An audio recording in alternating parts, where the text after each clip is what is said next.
my dear students, you are welcome to my channel Daya Soni.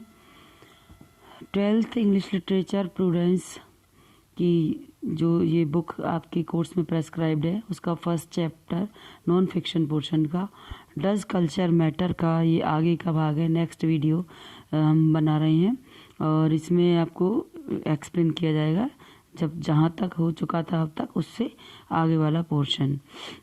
There was start करते हैं अपन। There was no to do just for not my sort, but now the good humor is vanishing, the guffaw is organized into a sneer, and the typical reaction is, how dare these so-called art chaps do it? I will give them something to do. देखिए यहाँ पर ये जो लेखक हैं Edward Morgan foster, ये बोलते हैं कि there was no to do, कुछ ऐसा कुछ खास करने को नहीं है और ये कुछ मेरे प्रकार का नहीं है, मतलब मैं अपनी तरफ से इसके बारे में कुछ खास नहीं कहना चाहता। बट नाउ, लेकिन जो बात है वो ये है कि now good humour is vanishing. जो अच्छा हंसी मजाक होती है, ह्यूमर होता है, फन होता है, वो वैनिश हो रहा है। वैनिश का मतलब होता है बच्चों डिसअपियर। डिसअपियर मीन्स गायब हो रहा है। तो अच्छा जो स्वस्थ मनोरंजन जिसको अपन बोल सकते हैं वो गायब हो रहा है। एंड गफो is organize into a sneer, और गफो मीन्स होता है ठहाके मारकर हंसना या फिर खिलखिला करके हंसना। तो ये एक स्नीयर में ये अजीब सी बात हो रही है कि जो अच्छा स्वस्थ मनोरंजन है उसकी जगह पर लोग ठहाके मारकर हंसते हैं। और एंड द टिपिकल रिएक्शन, और बात यह है कि अच्छी चीज़ों के ऊपर हंसते हैं। और how dare these so called art chaps do it, ये जो सो कॉल्ड आर्ट्स जो आर्ट चैप्स हैं वो किस तरीके से, इस तरीके से कैसे मतलब इन बातों का उपहास कर सकते हैं। स्नीयर का मतलब होता है बच्चों उपहास करना, यानी कि जो स्वस्थ मनोरंजन होता था, जो हंसी मजाक होती थी, उसको उसके स्थान पर उपहास का मतलब क्या होता है कि किसी का मजाक उड़ाना, मतलब लाफ एट बोल सकते हैं इसको हम। तो ये क्यों इस तरीके से ये लोग हिम्मत कर सकते हैं, डेयर यानी साहस करते हैं, ये आर्ट चैप्स यानी जो कला को जानने वाले जो नए लोग हैं, जिसकी जो कि रियल में जो आर्ट है उसकी इज्जत नहीं कर पाते। I will give them something to do, तो लेखक कहते हैं कि मैं इनको कुछ करने को ज़रूर दूंगा, यानी कि इस तरीके का जो उपहासात्मक जो मनोरंजन है उसके स्थान पर उनको इसको बदलना होगा और स्वस्थ मनोरंजन की तरफ बढ़ना होगा। This hostility has been well analyzed by Mrs. Lewis in her study of the English novel. She shows that though fiction of the bestseller type has been turned out for the last 200 years, it has only lately realized its power, and that the popular novelist of today tends to be venomous and aggressive towards his more artistic brethren, an attitude in which he is supported by most of the press and by the cheap libraries। देखिए, this hostility का मतलब है ये जो शत्रुता है, ये दुश्मनी है, हैज़ बीन वेल एनालाइज्ड, ये अच्छी तरीके से इसको एनालाइज किया गया है मिसेस लेविस के द्वारा अपने स्टडी में, अपने जो भी उन्होंने लिखा होगा या अध्ययन में ऑफ इंग्लिश नोवेल के किसी उसकी स्टडी की होगी इन्होंने, उसमें एक्सप्लेन किया है, ये लिखा है मतलब शी शोज, वो दिखाती हैं दैट दो fiction is the of best seller type,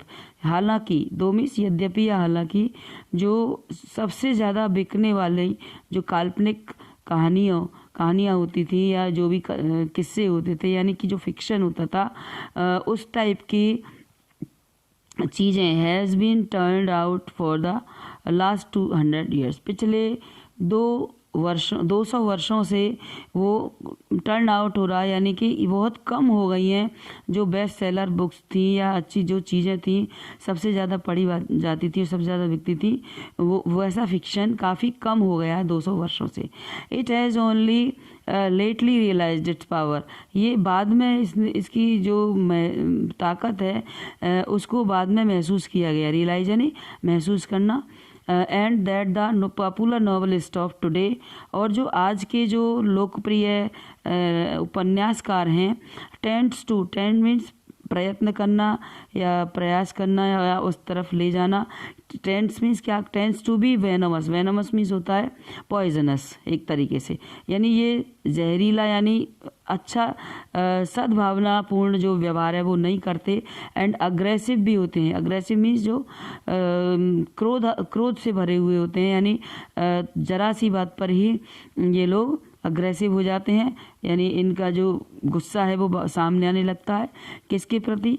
towards his more artistic ब्रेदरिन, जो उनकी बहुत अच्छी कलात्मक जो बिरादरी होती थी, यानी जिन्होंने कलाओं को आगे बढ़ाया था, उस बिरादरी के से ये लोग अग्रेसिव बिहेवियर यानी अग्रेसिव इनका एटीट्यूड होता है। An attitude in which he is supported by most, और ये जो एटीट्यूड है इसमें ये विशेष रूप से प्रेस के द्वारा यानी जो मीडिया होती है उसके द्वारा, और चीप लाइब्रेरीज होती हैं यानी जिनमें हल्के जो राइटर्स होते हैं उनकी किताबें रखी जाती हैं, ऐसी लाइब्रेरीज इनको आगे बढ़ाती हैं यानी सपोर्ट करती हैं।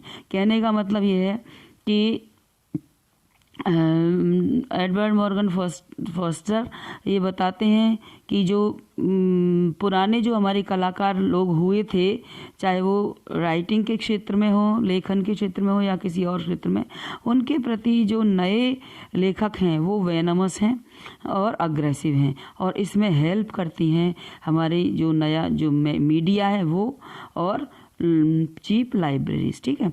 Her attitude leads to priggishness but it is better to be superior than to kowtow. उनका जो हर मीन्स जो मिसेस लेविस हैं उनका जो एटीट्यूड है, एटीट्यूड यानी जो बिहेवियर है या जो तरीका है बताने का, लीड्स टू प्रिगिशनेस, वो किसकी तरफ ले जाते हैं? प्रिगिशनेस की तरफ। But it is of most of the press, एक सेकेंड, प्रिगिशनेस मीन्स मतलब कि जो है कि दम्भ भरना होता है ना, कि लोग बहुत से किसी बात को लेकर एरोगेंट हो जाते हैं।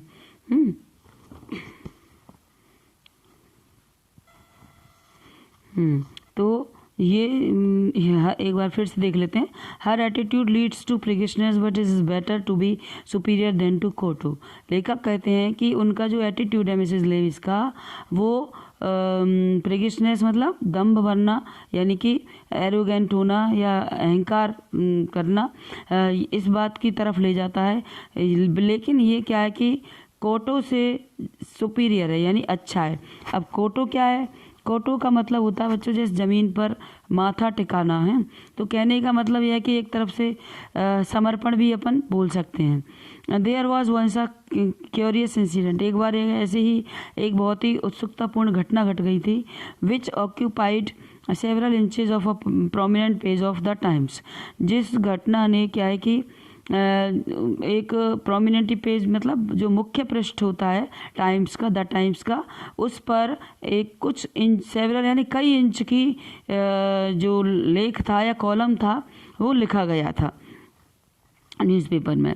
The popular comedian had been faded out on the air and the BBC generally so stiff-necked were growling low in apology and going into all kinds of detail in extenuation of their grave offense, grave offense। देखिए कि अब popular comedian क्या हुआ था कि एक लोकप्रिय काफ़ी जो लोग जानते थे, जाने पहचाने एक कॉमेडियन थे यानी हास्य कलाकार, had been faded out on the air, यानी उनके बारे में जो लिखा जाता था उसको कम कर दिया, बहुत कम कर दिया गया था, उनके बारे में जो जिक्र किया जाता था उसको। एंड द बीबीसी, और जो बीबीसी था जनरली सो स्टिफ नेक्ड, वो बहुत कठोर हो गया था इस मामले में ना। तो वर ग्रोलिंग लो इन अपोलॉजी, बीबीसी जो कि कठोर हुआ करता था उसको भी क्षमा मांगनी पड़ी थी। कहने का मतलब ये जो हल्की क्वालिटी के लोग होते हैं, कहने मतलब उनका जो लेखन अच्छा नहीं होता, किसी कल्चर को फॉलो नहीं करते, उनका लेख यदि छोटा छप जाए अखबार में तो ये जो एडिटर है उसके प्रति बगावत कर देते हैं। और ये बहुत ही बहुत अच्छी बात नहीं है कि जरा सी बात में ही हंगामा खड़ा कर देना। पुराने जो हमारे लेखक हुआ करते थे वो इस टाइप से नहीं करते थे। लेखक कहना चाहते हैं कि उनको अपने नेम एंड फेम का इतना प्रचार नहीं करना होता था, नेम एंड फेम के बारे में वो इतने चिंतित नहीं रहते थे। एंड गोइंग इनटू, तो उन्होंने बीबीसी को क्या किया था कि उसमें उनसे माफ़ी मांगनी पड़ी थी। And going into all kinds of detail in explanation of their grave offence, और उनके उसका जो ये बहुत ही गंभीर ऑफेंस था, यानी जो मिस्टेक थी उसके ढीलेपन की वजह से के लिए, मतलब एक्सटेन्यूएशन का मतलब क्या है, जो ये लूजनेस की थी, उन्होंने जो गलती की थी उसको उसने क्षमा मांगनी उसको पड़ी थी। When they had done the comedians comment was printed, जब उनका ये सब काम पूरा हो गया माफ़ी वाफ़ी मांगने का, तो कॉमेडियन का कमेंट छपा था। He professed himself appeased and consented to broadcast in the future, फिर उसने मतलब अपने आप को बड़ा ही शांत चित्त वाला दिखाया। अपीज यानी जो दिमाग जिसका ठंडा रहता है, ऐसे शांत चित्त वाला दिखाया, और किसी भी बात के सच या सही होने का दावा उन्होंने किया कि हमारी बात सच थी। एंड कंसेंटेड, और एग्री हुए to broadcast in the future, और कि हम आगे फ्यूचर में बात को, ये जो बीबीसी वाले हैं उन्होंने कहा कि हम इसको फ्यूचर में ब्रॉडकास्ट करेंगे, यानी आपकी बात को प्रसारित करेंगे। एक बार फिर से देख लेते हैं बच्चों। When they had done the comedian's comment was printed, जब उनका काम तो कॉमेडियन का कमेंट प्रिंट किया गया।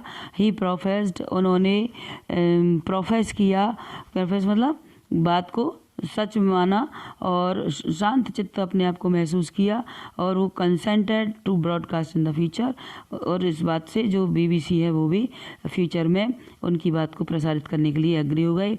आई वंडर हाउ मच फस a poet or a philosopher would have made if his talk had been cut short, and how many inches of regret he would have been given.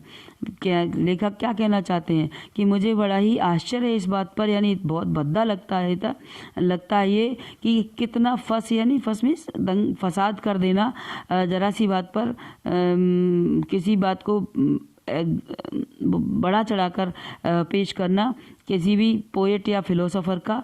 Would have made if his talk had been cut short, यदि उनकी बात काट कर छोटी कर दी गई है, यानी जितनी उन्होंने बोला है उसका कुछ अंश काट दिया है, तो किस तरीके से ये लोग फसाद खड़ा कर देते हैं। And how many inches of regret, और पछतावे का, रिग्रेट मीन्स होता पश्चाताप का कितना एक बड़ा column he would have been given, उनको दिया जाता है कि इस कॉलम में उनके बारे में बात छपी। Incidents like this so trivial in themselves, और इस तरह की घटना अपने आप में बहुत ही तुच्छ हैं। Suggest that the past and the creations that derive from the past are losing their honor and on their way to being jeisoned। Means suggest that the past, सुझाव ये है कि जो पास्ट है, भूतकाल में जो घटनाएं घटी थी, और द क्रिएशन जो रचनाएं लिखी गई थी, दैट डिराइव वो ली जाती हैं, निकाली जाती हैं from the past, are losing यानी जो पास्ट की घटनाएं हैं, बातें हैं, बुक्स हैं, आर्ट है, जो भी कुछ है, आर लूजिंग देयर ऑनर, वो अपना सम्मान खो रही हैं, and on their way to being jettison, और उनको अस्वीकार करना या नकारने का जो तरीका है है वो रखा जा रहा है। कहने का मतलब पुरानी चीज़ों को अस्वीकार किया जा रहा है या नकारा जा रहा है। आज इस वीडियो में बच्चों में इतना ही बताएंगे और नेक्स्ट में वी हैव से लेके आगे एक्सप्लेन करेंगे। लाइक एंड सब्सक्राइब शेयर कीजिए अपने दोस्तों को। चैनल पर यदि आप नए हैं तो सब्सक्राइब कीजिए और अच्छा लगता है तो पसंद आता है तो लाइक कीजिए और फ़ायदा उठाइए, यानी समझने का प्रयास कीजिए चैप्टर को।